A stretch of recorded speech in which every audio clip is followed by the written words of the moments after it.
Seguimos hablando con Frank Larue, presidente del Instituto Demos, también relator de Libertad de Expresión, expresidente del Centro de Acción Legal en Derechos Humanos también, y excomisionado presidencial de Derechos Humanos. También.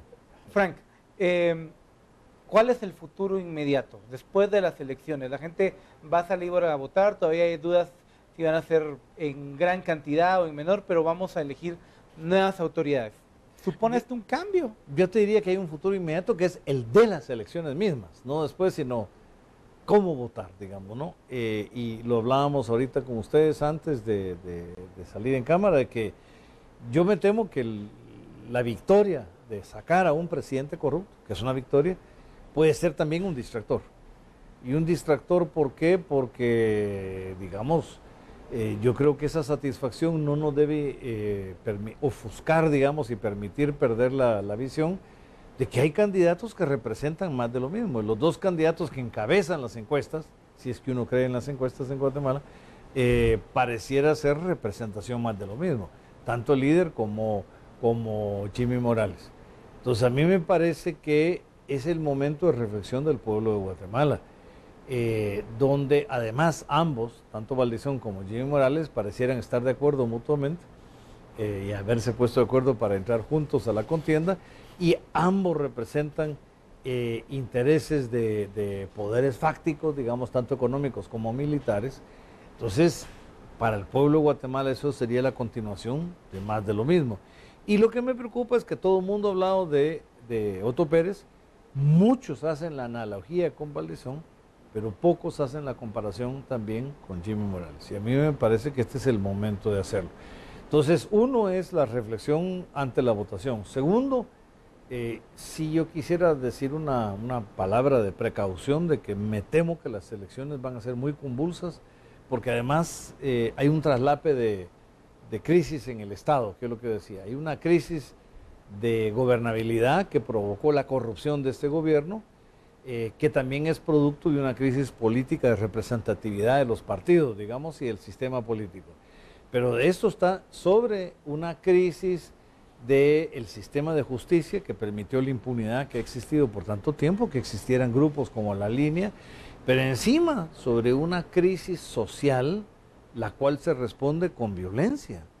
Oye, todavía hay presos por protestas ante la minería o ante la explotación indebida del país, y que sin embargo están presos. O sea, se ve el sistema político, pero no se libera a estas personas. Entonces hay regiones del país donde hay suma violencia, donde no están garantizadas las elecciones, ni la libertad de participación ciudadana y de voto libre. Entonces me parece a mí que el primer desafío pues es el día mismo de las elecciones. Yo creo que es importante la observación electoral, tanto internacional como la misma observación nacional que jóvenes guatemaltecos están haciendo. Pero creo que va a ser una elección muy convulsa, de mucha convulsión. Y lo segundo es que pues tendremos una segunda vuelta en que espero que ninguno de los dos candidatos que mencioné, ni Valdizón ni Jimmy Morales, participe, porque yo realmente creo que sería muy lamentable para el país darle opción a ninguno de ellos a darle continuidad a lo que este régimen ha hecho. Frank, estamos viendo en estos momentos y la población, como población estamos sintiendo que este es el mayor logro alcanzado en esta coyuntura, pero ¿cuál sería realmente ese paso al que debiese aspirar la población? ¿Por dónde empezar? Yo creo que Guatemala está en el momento que necesita una reforma profunda y una reforma de Estado. Es decir, hay que recuperar la credibilidad y la fortaleza institucional del Estado guatemalteco, que es lo que realmente está en crisis.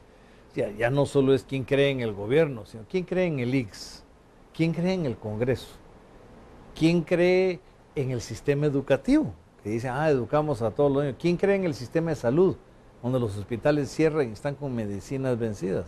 Entonces, si no recuperamos al Estado guatemalteco, hemos avanzado muy poco, y eso implica volver a reestructurar una visión de Estado. Pero eso nos obliga a un paso previo, que es la reforma política, la reforma a la ley electoral. Yo creo que puede haber una constituyente, que puede haber realmente un proceso de reforma en los próximos años. El próximo gobierno no va a poder gobernar, va a tener que ser un periodo de reforma, pero solo si hay Primero, una reforma a la ley electoral que permite un nivel de representación distinto y de transparencia de las finanzas electorales. Lo que quizá hay que estar muy claros es que las cosas no se van a lograr en un asunto de meses, al final de cuentas. Que mucha gente esperaría que la salida de Otto Pérez signifique algo inmediato. Sí. Yo me temo que tienes razón, que la salida de Otto Pérez para mucha gente es como un momento mágico, digamos, de ¡ay, se nos fue el hombre malo!, digamos. Y no es cierto. Otto Pérez es el representante de estructuras clandestinas al interior del Estado, y esas estructuras siguen ahí. Otto Pérez dijo, hay 2 líneas. Hay algunos que sostienen que hay muchas más líneas. Pero es cierto, además, lo que él dijo es cierto. Hay con conocimiento de hay funcionarios corruptos, pero hay corruptores. Y hay que investigar a las 2 líneas, digamos. Que son los pendientes todavía. Que son los pendientes todavía. Y yo le agrego, no tengo problema en decirlo aquí en público, a la sociedad civil también. Porque hay movimientos sociales que se corrompieron. Sí, yo creo que este es el momento de la transparencia, insisto. Aquí hay que rendir cuentas, todos por parejo.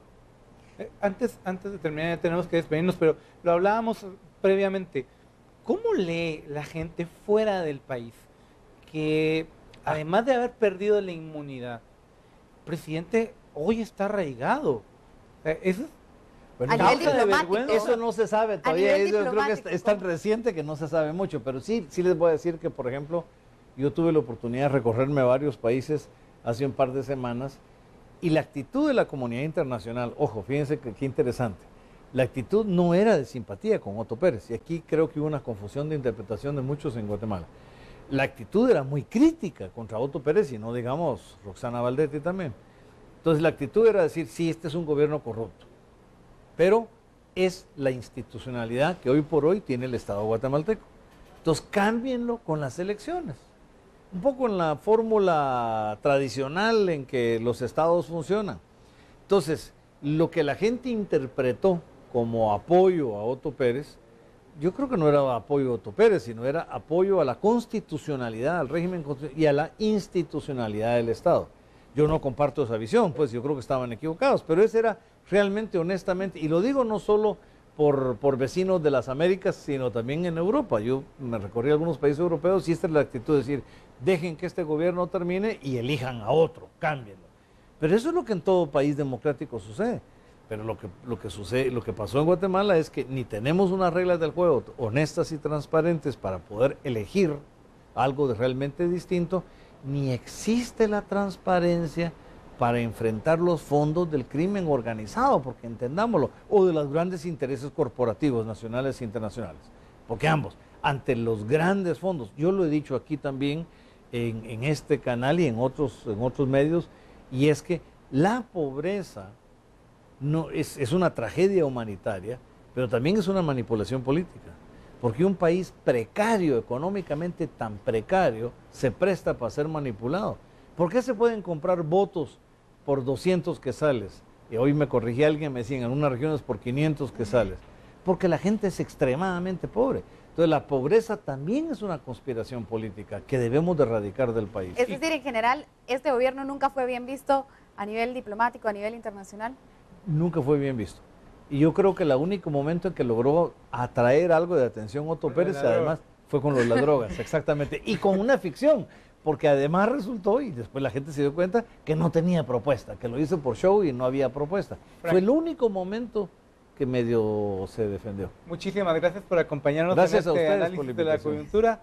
Regresamos con muchas más noticias, hay mucho más que descubrir y mucho más que reportar por todo este caso de la salida del presidente. Estamos a las puertas de las elecciones y en Panorama Político y en Noticiero de Guatevisión pues le vamos a seguir informando de ello.